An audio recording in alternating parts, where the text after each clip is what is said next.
রফিকুল ইসলাম মাদানি, এ ছেলেটা আমার সাথে ছিল প্রথম 2 মাস। আমারে বলছিল, হামজা ভাই আমারে প্রথম ধরার পরে রিমান্ডে যেদিন আমার রাত 12:30টার সময় হাতির ঝিলে নিয়ে গেছে, পুরা উলঙ্গ করেছে, আমার শরীরে এক টুকরা কাপড় রাখতে দেয়নি, রাস্তা 2 দিক থেকে ব্লক করে আমার পুরা শরীরটা উলঙ্গ করে একটা সিগারেট আমার হাতের ভেতরে ধরিয়ে দিয়েছে। এটা অর্ধ উলঙ্গ মেয়ে লোক কোথা থেকে যেন নিয়ে আসলো, আমার পাশে দাঁড় করিয়ে ছবি তুলতেছে, আর একে অন্যকে বলছে এটা আজকে ছড়িয়ে দেওয়া লাগবে, তাহলে দেশের মানুষ বুঝবে যে হুজুরের অবস্থা কি। বলছে, আমি একজনকে জিজ্ঞাসা করলাম, এক এসআইকে, যে আপনারা যা করলেন আমার সাথে, এটা কি সত্যি ডিবির হারুন স্যার জানে? ওই এসআই বলছে জানে না, মানে ও হারুন স্যারই করাচ্ছে। বলছে, আমি এত অসহায় হয়ে গেলাম ওই সময়, মুখ থেকে আমার বের হয়ে গেল, আল্লাহ যা করলো তুমি তো দেখলে, যে লোকটার নির্দেশ মতো এগুলো করছে তারে তুমি একটু দেখো। আল্লাহ ঠিক দেখেছে। ছোট হুজুরকে যা করেছিল আল্লাহ দুনিয়ায় থাকতে ওরে দেখিয়েছে 3 ইঞ্চি, রাস্তায় বের হতে পারে না, মহিলারা পর্যন্ত নাকি এখন জিকির করছে 3 ইঞ্চি 3 ইঞ্চি। কি কোথায় নামিয়েছে আল্লাহ দেখলেন। এটা রেকর্ড হচ্ছে, এই জন্য যারা প্রতিবেশী আছেন খুব সতর্ক থাকেন, মাজলুমের দোয়া কিন্তু আল্লাহ ফেরত দেবে না। আপনি যদি বলে কয়েও দিতেন যে এই 8 ঘন্টা 10 ঘন্টা পরে আমি পানি ছাড়বো, তাও তো আমি একটু বসিয়ে নিতে পারতাম। রাতের বেলা ঘুমিয়ে আসে আর পানি দিয়ে আপনি ভাসিয়ে দিলেন। কত মানুষ এই ভেসেই মরে গেছে। আমার ভাইরা, এই যে বন্যা জলোচ্ছ্বাস এগুলো আসার পেছনে যে কারণগুলো পেয়েছি আমরা, কোন জাতির ভেতরে যদি মুনাফিকি বেড়ে যায়, উপরে ফিটফাট ভেতরে সদরঘাট, আর এই চরিত্রের মানুষ আমার জানা মতে বাংলাদেশে বেশি। এই 15 বছরে কত আলেম পর্যন্ত মুনাফিক হয়ে গেছে।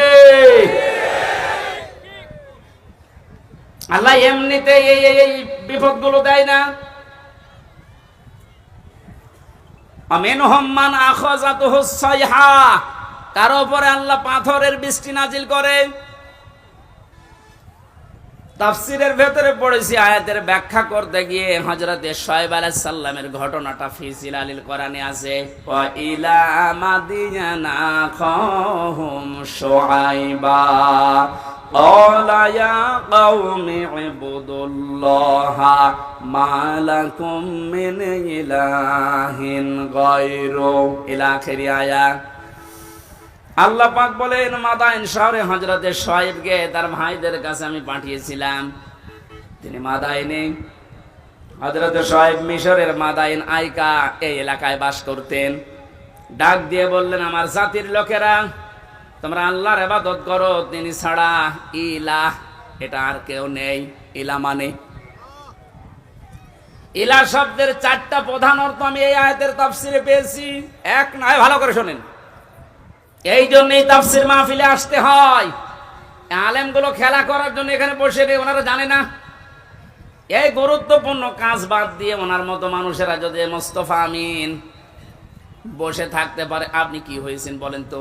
ইলা শব্দের যে ব্যাখ্যা দিচ্ছে এবার নিজের জীবনের সাথে মিলাবেন। আল্লাহ রাব্বুল আলামিন জানিয়েছেন, প্রতিটি নবীর যে দাওয়াতের পদ্ধতি ছিল আমি কিছু কিছু কোরআনে কোড করেছি, তার ভেতরে শুআয়ব আলাইহিস সালাম একজন। তিনি জাতির লোকদেরকে বলেছিলেন, জাতির লোকেরা আল্লাহর ইবাদত করো। তিনি, আমরা যেহেতু নবীর ওয়ারিস, নাকি মানেন না? এক কথা বলেন না কেন? আমি তো প্রথমেই বলেছিলাম রাজনৈতিক ভাবে আমি একটা দলকে ভালোবাসি, সাপোর্ট করি, সহযোগিতা করি, কিন্তু এটা তো ওইটা না। আমি জাতির লোককে এখন বাঁচাতে চাই, ওরকম মন নিয়ে কথা বলছে। আমি নবীর ওয়ারিস হিসাবে এখন দায়িত্ব পেয়েছি। আল্লাহ পাক যে জানিয়েছে নবীদের এই কাজ ছিল, আমরা নবীর ওয়ারিস হিসাবে আমাদের একই কাজ। ওনারা যেটা বুঝিয়েছিল ওইটাই বোঝাচ্ছে, জাতির লোকেরা আল্লাহ ছাড়া কারো ইবাদত করা যাবে না, তিনি ছাড়া কোনো ইলাহ নেই। কি নেই? আরো জোরে বলেন। ইলাহ শব্দের ব্যাখ্যা বললাম কয়টা? 4টা। বলেন বলেন। 1 নম্বরে ইলাহ মানে আল্লাহ পাক বাদ দিয়ে আইন তৈরি করার ক্ষমতা কারণে এই জন্য আল্লাহ ইলাহ। আল্লাহ কি? এটা যতদিন পর্যন্ত আপনি না মানবেন আমি দাওয়াত দিতেই থাকবো আপনাকে, কারণ আপনি এখনো পর্যন্ত ক্লিয়ার না। আইন তৈরি করার দায়িত্ব দুনিয়ার কারো হাতে আল্লাহ ছেড়ে দেয়নি, এটা আল্লাহর হাতে। কারো হাতে ছেড়ে দিলে সে নিজের দলীয় কায়দায়, নিজের ব্যক্তিগত কায়দায়, নিজের স্বার্থে, দলীয় স্বার্থে ওইটা বানাইতো। কথা বলেন না কেন? আল্লাহকে ওই রকম এই কথা বলেন। আল্লাহ রাব্বুল আলামিন যেন সবার জন্য